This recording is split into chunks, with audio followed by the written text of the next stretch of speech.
pagi. Ya, Bapak ini kan merupakan pencetus sunatan gratis bagi masyarakat yang kurang mampu ya di wilayah binaan begitu ya? Iya betul Bu. Iya, ini langsung saja nih Pak, gimana sih maksudnya bisa tercetus ide untuk sunatan gratis maksudnya tercetus ide itu? Jadi waktu itu di akhir 2022 ya, situ sudah mulai anak-anak udah mulai sekolah ya. Ketika kami anjang sana ke Ketua RW 8 Kedaung Kaliangke, Pak Sahroni itu ketika sedang ngobrol-ngobrol datang sama ibu. Ibu datang di sana curhat sampai mohon maaf ya, sampai nangis segala bahwa anaknya itu tidak mau sekolah karena di sekolah dibully. Setelah kita tanya-tanya, bulinya kenapa? Dibully karena sudah kelas 2 SMP belum sunat. Jadi akhirnya saya menyampaikan ke Pak RW izin kalau hanya masalah sunat, insya Allah kami bantu. Jadi waktu itu saya langsung lapor ke Pak Dan Ramil, lapor Dandim, dan kami diizinkan untuk menyunat anak secara gratis langsung ke rumahnya. Jadi memang basic daripada ibu ini adalah, mohon maaf ya, ibu asisten rumah tangga, dia ibu buruh nyuci itu, kemudian suaminya karena korban PHK, jadi suaminya jadi tukang bolong ya untuk nyambung hidup. Jadi tahun itu kegiatan ini kami cetuskan di bulan November 2022 itu mulainya Bu, untuk kegiatan ini. Iya, tapi berarti itu kan ibaratnya mengatasi kesulitan rakyat di sekeliling itu kan, menanggapi keluhan dari masyarakat begitu kan ya. Apalagi kita sebagai TNI memang kita harus bisa membantu sebisa kita, apapun yang kita miliki, kemampuan apapun itu begitu kan. Ya pada prinsipnya kan di antara tugas pokok Babinsa itu kan Badan Pengumpul Keterangan. Di antara keterangan yang dikumpulkan adalah tentang demografi sosial ekonomi. Di wilayah kami Bu, di Cengkareng itu kan khususnya, dan juga mungkin Jakarta pada umumnya ya. Kalau boleh saya bilang, Jakarta kan hitam putih Bu. Satu sisi mereka tinggal di perumahan elit, apartemen mewah, tapi di balik itu saudara-saudara kita yang tinggal di ganggang sempit banjir, di bantaran kali, di Cengkareng itu banyak di bawah, tinggal di bawah sutet, di tanah-tanah garapan PJKA. Mereka, kita sangat memperhatikan kehidupannya. Sisi lain kehidupan dia, mohon maaf ya, saudara kita yang kuli bangunan, pedagang asongan, yang mereka secara pilihan sulit hidup di Jakarta itu karena hanya untuk bertahan hidup gitu loh. Jadi memang Jakarta itu hitam putih. Jangan kita hanya melihat mewahnya Jakarta, tapi kan sisi lain Jakarta itu hal seperti itu yang perlu kita sentuh. Dan kita sebagai Babinsa hadir di sana, kita bersama mereka. Kita tahu betul kondisi Seluk-Seluk Beluk, ganggang seperti itu, kita sudah ada di sana mereka. Betul. Iya. Dan memang tambah lagi kan awal dulu kita didoktrin kan, jadi antara poin ke-8 wajib TNI kan kita harus menjadi contoh dan mempelopori usaha-usaha untuk kesulitan rakyat sekeliling ya.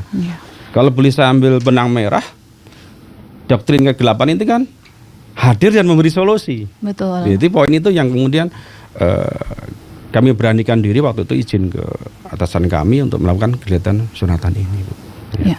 Tapi Bapak juga dikenal sebagai, suka dipanggil apa itu Pak istilahnya Pak? Ya, kalau kami di wilayah itu sekarang dipanggilnya sebagai Babinsa Mantri Sunat Gratis, Pak Mantri Sunat gitu. Tapi bagi saya nggak masalah lah, itu kan selama brand itu tidak negatif ya. Dan itu oke aja lah. Ya selama ada visi positifnya aja. Iya. Tapi jadi terkenal di daerah binaan Bapak. Ya, jadi Bapak tadi Babinsa Mantri Sunat Gratis. Iya. Tapi awalnya itu Pak sebenarnya dari diri Bapak sendiri ini, tujuan Bapak melakukan program kegiatan sunat gratis itu apa sih Pak sebenarnya? Tadi saya sampaikan ya bahwa hadirnya kita sebagai Babinsa kan memberi solusi sesuai dengan poin ke-8 wajib TNI tadi. Mungkin sisi lain juga sebagai umat beragama kita kan diajarkan juga bahwa khairunas anfa'urulinas, manusia yang terbaik adalah manusia yang bermanfaat buat kanan kirinya, buat sesama manusia yang lain. Jadi artinya semoga hadirnya kita itu menjadi penerang, menjadi suluh ya, sehingga minimal orang itu menerima kontribusi yang dari kita, yang kita berikan untuk mereka. Dan pada prinsipnya itu kan di dikembalikan ke diri kita kan Bu. Betul. Kalau kami orang Jawa itu ada istilah nandur ngunduh, menuai, menabur pasti menuai. Akhirnya ketika kita memberikan suatu anak kebaikan, kita juga akan menerima kebaikan juga. Dan kebaikan prinsipnya buat diri kita juga. Gitu. Iya betul. Kadang tidak hanya kembali kepada diri kita, tapi bisa ke keluarga kita atau ke orang tua kita, sanak saudara kita, begitu ya. Betul. Ya, tapi bisa disebut menjadi Bapak Mantri Sunatan Gratis ini, Bapak sebenarnya punya keahliannya nggak nih? Ini sebenarnya keahlian sunatan ini diperoleh secara otodidak atau sekolah khusus dulu ini Pak? Ya perlu saya sampaikan Bu ya. Ya ini kan punya keahlian khusus ini kan kebetulan saya ini perawat Bu. Saya asli perawat. Ya? Saya lulusan SPK, Sekolah Perawat Kesehatan Depkes Surakarta tahun 97. Saya alumni SPK. Kemudian masuk tentara itu sudah sebagai lulusan SPK. Kemudian 13 tahun saya dinas di Detasmen Kesehatan Rindam Jaya. Jadi artinya dari sisi ilmu medis, ya saya itu nakes. Saya perawat gitu loh. Orang kesehatan. Orang kesehatan saya. Memang korps saya infanteri, karena dulu waktu kecabangan kami tidak ada kesehatan ya, infanteri, tapi basic pendidikan kami dan juga pengalaman kerja kami di kesehatan. Dan sisi lain ini juga, tapi untuk pendidikan formal kami, saya itu S1 saya hukum Bu, kemudian S2 saya juga hukum, saya master hukum Universitas Esa Unggul. Penjurusan saya HBI, hukum bisnis. Hukum bisnis. Iya betul. Pembimbing tesis saya itu mungkin Ibu kenal, itu mantan Kabinkum TNI Bapak Majen TNI Dr. Markoni, itu pembimbing tesis saya langsung. Wah luar biasa ini. Jadi tidak hanya Babinsa, tapi seorang perawat juga, tenaga medis juga, dan seorang pakar hukum bisnis. Hukum bisnis ya. S2 hukum, HBI hukum bisnis penjurusan. Universitas Esa Unggul Jakarta. Luar biasa Bapak, semoga ini juga dapat bermanfaat untuk tidak hanya untuk masyarakat binaan Bapak juga, tapi untuk masyarakat yang lainnya juga ya. Iya betul Bu. Ya Pak Warsito, kira-kira sudah berapa anak ini yang sudah Bapak sunat ini sejauh ini? Dari akhir 2022, 2023, 2024, mungkin lebih 500 anak, lebih. 500 anak? Semuanya gratis. Itu dimulai tahun berapa itu Pak? Tadi di akhir 2022 itu ya? Iya betul. Sampai sekarang? Sampai sekarang gitu loh. Terus laksanakan. Biasanya kan anak-anak ini kan takut Pak buat disunat ya. Iya betul. Trik apa yang digunakan waktu mengajak biar nggak takut tuh anak-anak tuh kalau mau sunat gitu? Jadi kita pendekatannya dengan ya sedikit humor ya, dengan apa, ada anak-anak itu kita gendong dulu. Jadi dari kebetulan sekarang saya langsung jemput pulang, kan saya hadir kan. Saya hadir langsung ke lokasi. Jadi hadirnya kita di sana itu menurut saya ada beberapa manfaat ya. Di samping sunatnya juga gratis, dan kita juga menghemat bapak-bapak kita, orang tuanya yang mungkin tidak perlu izin kerja, tidak perlu mengeluarkan transportasi dari rumahnya ke lokasi sunat, justru kita yang hadir ke sana. Jadi itu double manfaat yang mereka dapatkan. Dan kita sering komunikasi sama mereka. Biasanya sehari atau 2 hari sebelumnya saya sudah anjang sana dulu, sowan ke titik-titik yang kita sunat itu. Berarti anak itu sudah familiar sama kita. Ya, tapi Bapak datangnya itu pakai baju seragam begini? Ya, kita biasa, kita bisa harus kemana-mana pakai. Biasanya anak-anak kan, udah Pak tentara nih. Justru masa anak-anak sekarang kan suka dengan akhirnya, foto Pak tentara, seneng gitu loh.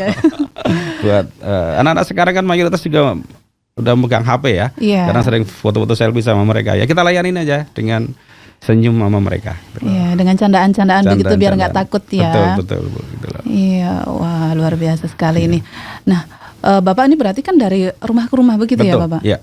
Itu sendiri atau ada pendampingan begitu Pak? Dalam pelaksanaannya di lapangan? Dalam pelaksanaannya gini ya, prosesnya kan agar kegiatan ini tepat sasaran, sesuai dengan memang untuk saudara-saudara kita yang kurang mampu, yatim dan duafa, kita menggunakan bersama jaring teritorial kita. Jadi ada Pak RT, ada Pak RW, dan yang lebih spektakuler lagi adalah dengan ibu-ibu dawis, ibu-ibu PKK, ibu-ibu posyandu. Mereka kan melekat dengan kegiatan PKK-nya, dengan posyandunya, mendata-data anak stunting dan sebagainya, keluarga miskin, ibu-ibu dawis ini. Jadi mereka yang mendata, yang men-screening bahwa ini tepat sasaran, dan mereka mendampingin kita. Ketika Pak nanti di sini rumahnya ini Pak, gangnya ini seperti ini, jadi mereka.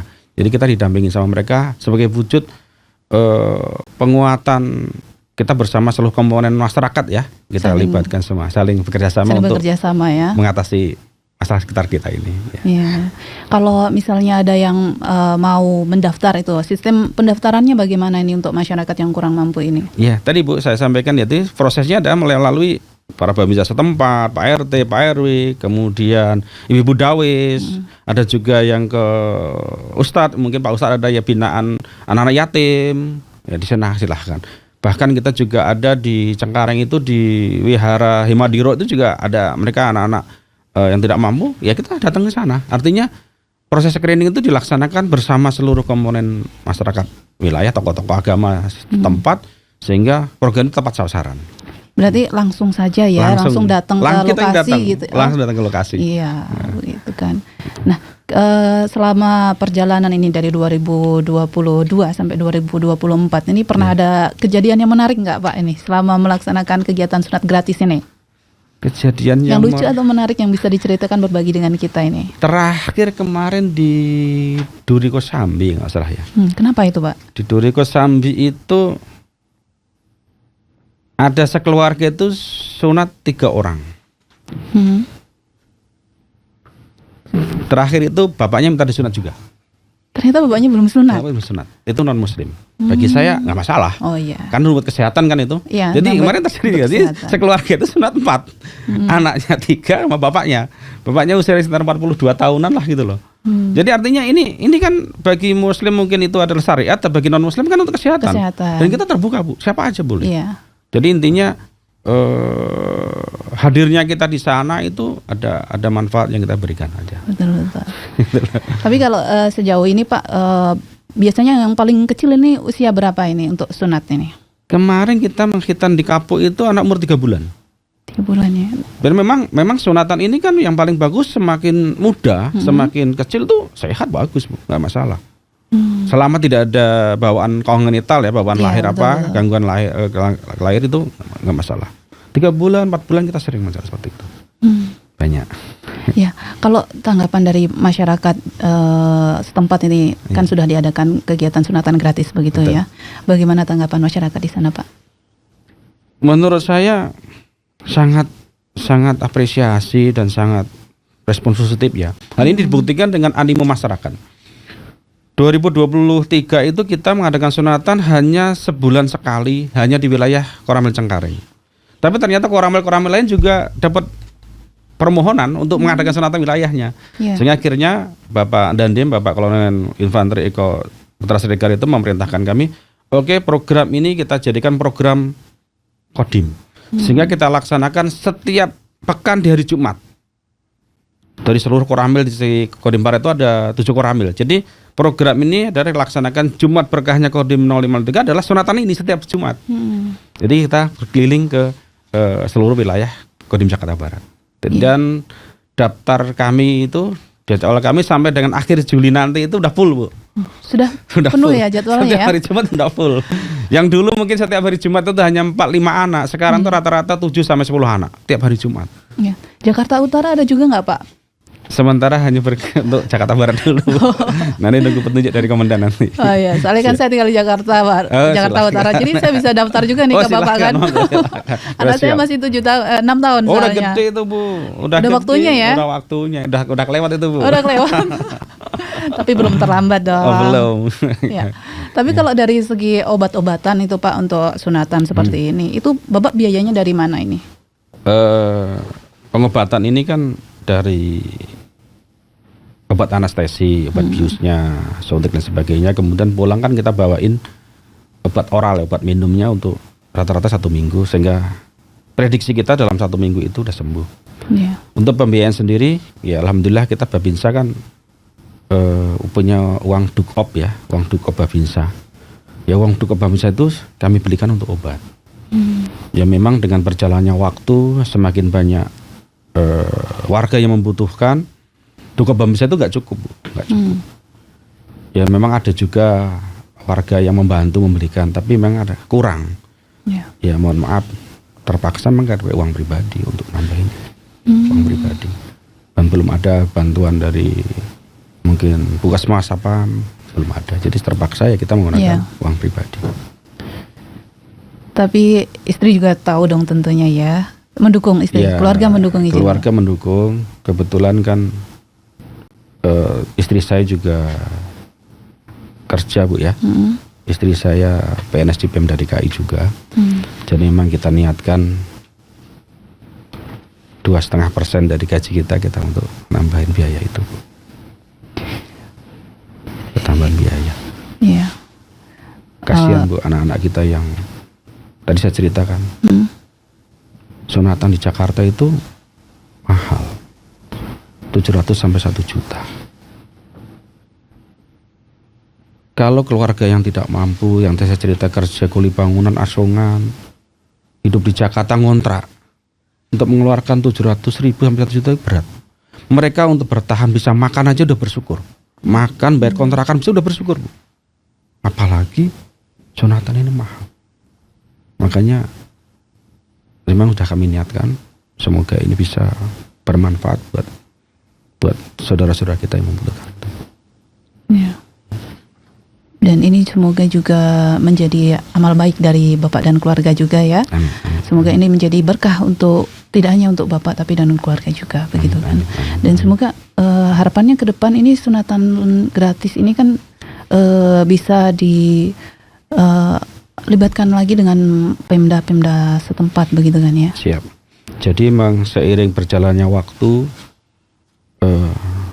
sunatan gratis yang kami galang door to door ini tetap jalan.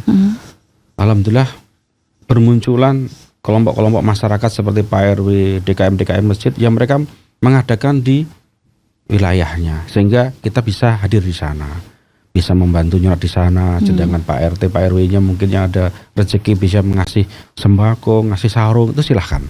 Tapi kita sifatnya hanya untuk nyunat tadi ya, sunat tenaga dan obatnya.